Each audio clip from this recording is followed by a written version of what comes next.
తన రాజ్యం అంతటి మీద 120 మంది అధిపతులను నియమించుటకు దర్యావేషు రాజునకు ఇష్టమయ్యాది. అయితే వారిపైన 3 ప్రధానులుగా నియమించాను. ఆ 3 దానియేలు ముఖ్యుడు.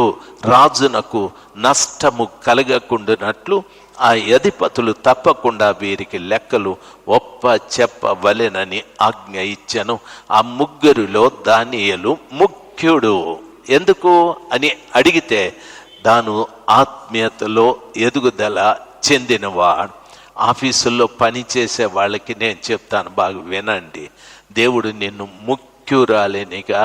ముఖ్యునిగా చేస్తాడు. 120 మంది పైన నిన్ను అధికారినిగా చేయటానికి, 150 మంది పైన నిన్ను అధికారినిగా చేయటానికి, నిన్ను సూపర్ స్పెషల్గా దేవుడు చేయటానికి ఇష్టపడుతున్న దేవుడు. అయితే నీవు ఆత్మలో వృద్ధి చెందాలి. వాక్యం విను, వాక్యం చదువు, వాక్యానుసారంగా జీవించు, ప్రార్థన చేయి, ఉపవాసముండు, సహవాసం మానద్దు, ప్రేమ కలిగి ఉండు, క్షమాగుణం కలిగి ఉండు.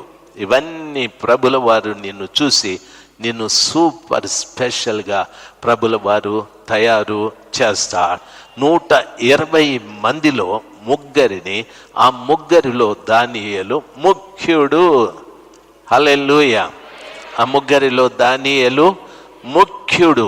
ఎందుకు అని అడిగితే దయచేసి 3వ వచనం చదువుతాను సార్. ఆ మాట వినండి. ఈ దానియేలు అతి శ్రేష్టమైన బుద్ధి గల వాడై ప్రధానులలోను అధిపతులలోను ప్రఖ్యాతి నొంది ఉండెను గనుక రాజ్యం అంతటి మీద అతని నియమింపవలెనని రాజు ఉద్దేశించెను. హల్లెలూయా. అతి శ్రేష్టమైన బుద్ధి కలిగిన వాడు. దానియేలుకి ఏముంది? అతి శ్రేష్టమైన బుద్ధి కలిగిన వాడు. మనం ఏం చేస్తామో తెలుసా? అందరికంటే మంచి డ్రెస్సు కుట్టించుకుంటాం, మంచి బట్టలు, కాస్ట్లీ చెప్పులు, కాస్ట్లీ పర్ఫ్యూమ్. ఎడగొడితే ఆర్డర్ రావాల వాసన, ఎడగొడితే వాసన ఆర్డర్ రావాల, గమ్మ గమ్మ గమ్మ గమ్మ అని. ఎవరు ఆడబోతా ఉండేది? రాజశేఖర్. నేను ఆడబోయినా చుట్టూ మా పౌలు అడగాల, నాయనా ఏడగొంటివని. మా వాడు సామేలు, నాయన నీకొకటి ఇస్తాను అత్తర నీ చెప్పి 6 నెలలు అయ్యా. మా వాడిని చూసినప్పుడు అంతా అత్తర గుర్తొస్తుంది నాకు. 6 నెలలు అయిపోయి చెప్పి మా వాడు మరిసేపోయి, వాడు మాత్రం బాగా కొట్టుకొని నా చుట్టుకారం తిరుగుతాడు. దయచేసి గమనించాలి. అన్ని కాస్ట్లీ కాస్ట్లీ కాస్ట్లీ, అన్ని కాస్ట్లీనే. హల్లెలూయా చెప్పండి. Praise the lord. ఒకరికంటే ఒకరు నగిషిగా తయారవుతారు. Very good. దయచేసి గమనించాల్సింది, బైబిల్ అంటే అది రాజ్యం అంతటి మీద అతన్ని అధికారిగా రాజు నియమించాలని ఇష్టపడ్డాడు. ఎందుకంటే అతి శ్రేష్టమైన బుద్ధి. ఓసారి కోపం వస్తే దాని బుద్ధి ఎట్లాడదేలే, నువ్వు రారా అంటాడు. మగవాళ్ళని అంటాడు, వాడంతేలేరా వాని బుద్ధి పనికిరాంది అంటారు. అవునంటారా? కాదంటారా? అంటూ ఉంటాం. మా ఇంటి ఆయన అంతా బాగుంది, బుద్ధి సరిలేదు అంటాం. దయచేసి గమనించాలి, ఆడోళ్ళ బుద్ధి ఎక్కడ తెలుస్తుందంటే వడ్డించేటప్పుడు తెలుస్తుంది. వడ్డించేటప్పుడు మనోళ్ళు ఎవరన్నా ఉంటే గంటి లోపలికి పోను, వేరే వాళ్ళు ఉంటే గంటి పైనే తనకలాడుతుంది. రానే రావు మొక్కలు దాని దిక్కారా అని, ఆ గ్రేవే వస్తుంది. అట్లా 2 మొక్కలు ఎత్తుకొని వేసేసి అసలు ఆ మనస్సాక్షి ఎట్లా ఒప్పుతుంది నీకు అని నాకు అర్థం కాదు. నేను అప్పుడప్పుడు ఆ వరసల్లో చూసి అంటాను, వానికి 2 మొక్కలు నువ్వు ఉండు అంటారు. వండకేం సస్తాను, డేక్సే బెరుక్కునేకి అవుతుందా? నాకు కడుపు కాలుతుంది. భోజన పంక్తిలో అందరికీ సమానంగా వడ్డించాలి. సమానంగా వడ్డిస్తే మీ బుద్ధి ఎట్లా బుద్ధి? శ్రేష్టమైన బుద్ధి. ఒక దగ్గర గరిటి లోపలికి పోయి ఒకసారి గరిటి పైకి వచ్చిందంటే నీ బుద్ధి అతి దరిద్రపు బుద్ధి. దయచేసి వినాలి. ఆడబిడ్డలకి ఇంకో మాట చెప్తాను, మగబిడ్డలకు కూడా ఇంకో మాట చెప్తాను. ఈ మధ్య నన్ను ఆడద్వేషి అనే పేరు పెట్టినారు నాకు. ఆడవాళ్ళకి ఎక్కువ చెప్తాడు, నువ్వు ఆడద్వేషి అని చెప్పి అంటారు. నాకంటే ముందు సొలొమోన్ని తిట్టండి, ఆయన ఇంకా ఎక్కువ తిట్టినాడు. ఆయన అనండి, నేనన్నా సింపుల్గా టచ్ చేసి వదులుతాను. ఆయన కొట్టి చెప్తాడు. ఆయన భయంకరమైన ఆర్డర్ వేసి, ఎందుకంటే 1000 మందితో ఏగిన మనిషి, ఎన్నో ఎక్స్పీరియన్సులు పాపం ఆయనకి. అట్లా మనిషి ఆయన. ఓకే, దయచేసి మగబిడ్డలకు కూడా చెప్తాను, ఒకవేళ ఆడబిడ్డ అమ్మ నాయన వస్తే వీడు ఎరగం చేసుకొని ఆఫీస్కి వెళ్ళిపోతాడు. అంటే అది ఏమయ్యా అమ్మ వచ్చింది, మా నాయన వచ్చినాడు, వస్తే ఏం చేయమంటావు? కాళ్ళకు దండ పెట్టమంటావా?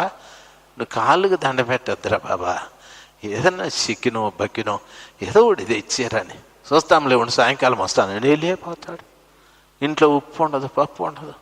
వాళ్ళ నాయన అంటాడు, ఆమెనే ఏమ్మా ఇంట్లో ఏం లేదా? లేదు నాయన. పర్లేదులేమ్మా, ఏడద్దు, ఏం కావాలి చెప్పు, నేను తెస్తానని వాళ్ళ నాయన తెస్తాడు. ఏ చిక్కినో బక్కినో తెస్తాడు. ఇటు సాయంకాలం వస్తాడు, వాసన చూస్తాడు, ఏడ తెచ్చుకుంటారు ఇల్లు, మనం డబ్బులు వేయలేదే అనుకొని శుభ్రంగా తింటాడు. ఎక్కడిది తిని అడగడు, ఎట్లా చేస్తేవి అని అడగడు. ఆమె అంటే అది గరిటె ఎత్తుకొని తినరు, ఇంకొక గరిటె ఎత్తున్నా తిని సావు అని వేస్తాడు. మనసులో అట్లు తిట్టుకుంటాడు. వీడు మనసులో అంటాడు, ఎట్లా తెచ్చుకుంటారు ఇల్లు, మనం డబ్బులు వేయలేదేనని. దీన్ని మంచి బుద్ధి అంటారు, పనికి మాలిన బుద్ధి. అత్త మామ వస్తే మగబిడ్డలు ఏం చేయాలి తెలుసా? మామగారు ప్రైజ్ ద లార్డ్, అత్తగారు ప్రైజ్ ద లార్డ్, వందనాలండి, మీ దయ వల్ల నేను మీ కూతురు సంతోషంగా ఉన్నామంటే వాళ్ళ మామ ఉప్పొంగిపోయి ఇంకొక 10 ఏళ్ళు బతుకుతాడు. ఈయన దెబ్బకి 10 ఏళ్ళకి ముందే చచ్చిపోతాడు. 10 ఏళ్ళు ఉప్పొంగి బతుకుతాడు. పోయి మంచిగా మటనో ఏటనో కూరగాయలు తీసుకొచ్చాడేసి, మీ నాయనకి బాగా వండిపెట్టు, మీ అమ్మకి బాగా వండిపెట్టు అని చెప్పంటే అత్తామామలు అనుకుంటారు, నా ఎల్లుడు దేవుడు, ఇవేమి చేయకపోతే మా ఎల్లుడు దెయ్యము అనుకుంటారు. ఏమంటారు? దెయ్యం అంటారు. మీ అత్తమామ రాకపోతే ఉత్తరం రాసో ఫోన్ చేసో, మామయ్య ఒకసారి నువ్వు అత్తమ్మ రండి మా ఇంటికి, 1 నెల రోజులు ఉండండి అని చెప్పండి. లేకపోతే 2 రోజులు అయితేనే, ఎప్పుడు పోతారే మీ అమ్మ నాయన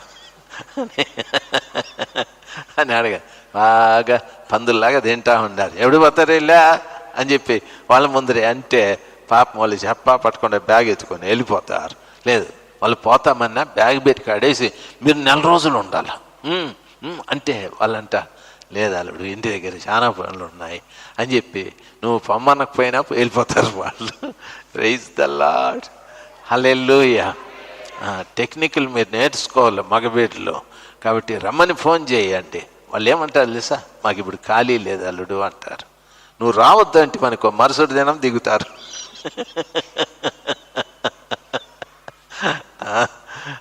శ్రేష్టమైన బుద్ధి ఉండాలి. ఏ బుద్ధి ఉండాలి?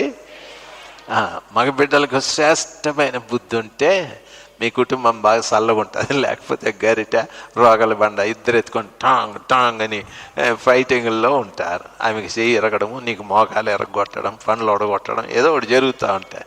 ఆ దరిద్రం వాతావరణం మన ఇంట్లో ఉండకుండును గాక అని నేను అన్నంత మాత్రం మీకు చల్లదనం రాదు.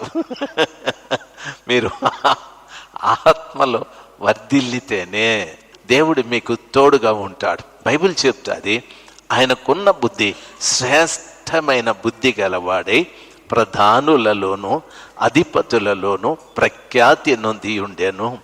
నీకు శ్రేష్టమైన బుద్ధి ఉంటే నీ దగ్గరికి ఏమొస్తుందంటే ప్రఖ్యాతి వస్తుంది. ఆయనండి నిజంగా ద గ్రేట్ పర్సన్ అండి, ఆయనండి చాలా మంచోడండి, అయ్యో అని పొగుడుతారు. అబ్దుల్ కలాం గారిని పొగిడినట్లు పొగుడుతారు. లాల్ బహదూర్ శాస్త్రి గారిని పొగిడినట్లు పొగుడుతారు. హల్లెలూయా. కాబట్టి శ్రేష్టమైన బుద్ధి ఉంటే నువ్వు ప్రఖ్యాతి నీ దగ్గరికి వస్తుంది. అందరికంటే గొప్ప పేరు నీకు వస్తుంది. అందరు నేను గురించి చాలా గొప్పగా మాట్లాడుకుంటారు.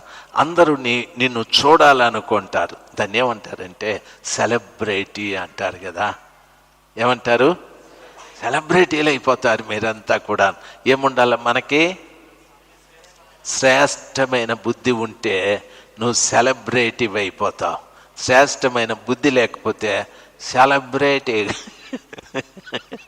సెలబ్రిటీ కాదు, గెలబ్రేటీ అయిపోతావు, దరిద్రం అయిపోతావు.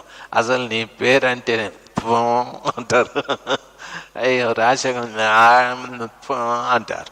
దయచేసి గమనించాల్సింది, మనం వాళ్ళ దగ్గర వీళ్ళ దగ్గర ఉమ్మేయించుకునేకి కాదు. దేవుడు మన ఆత్మలో వృద్ధి చెందితే శ్రేష్టమైన బుద్ధి నీకు అనుగ్రహించి ప్రఖ్యాతి చెందిన వ్యక్తినిగా దేవుడు చేస్తాడు. దయచేసి గమనించాలి.